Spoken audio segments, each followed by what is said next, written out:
起點到終點，民主黨全程被唾罵。民主黨可耻！民主黨可耻！民主黨支持政改方案嘅民主黨喺維園想起步都難啊！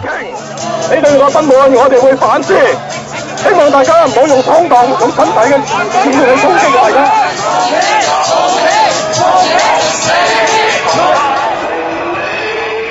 出到去啦，都唔係咁易行㗎，搞咗成個鐘先去到銅鑼灣。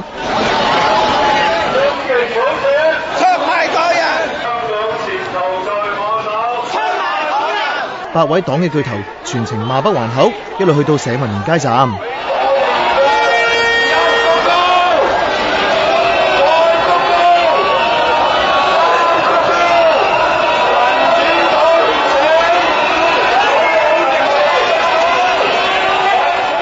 但旁邊嘅市民一樣唔放過佢哋。相反，已經退黨嘅鄭家富就好受歡迎噃。香港人望嘅街站唔止係咁播翻卿姐支持2012雙普選嘅聲帶，仲玩埋 hip hop。堅定可信民主黨，關鍵時候賣香港，爭取民主20年，一鋪變彩民建聯，興本佳人奈何作賊。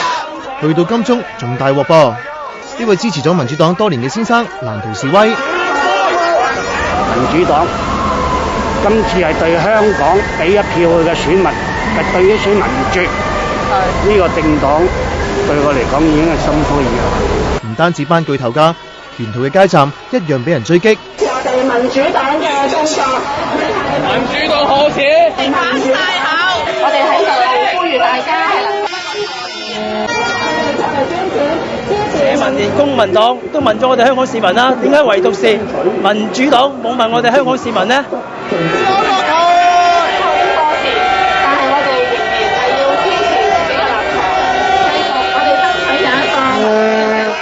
警察就嚟晒幫拖，有人更加捐啲人民幣落去諷刺民主黨投共。堅持咗20多年嘅民主運動，我哋一定會行落去。幾經辛苦先至去到政府總部。至於黨員老司徒華就冇行到，佢喺大隊出發前一直留守喺維園，但期間被不滿佢嘅人掟溪錢。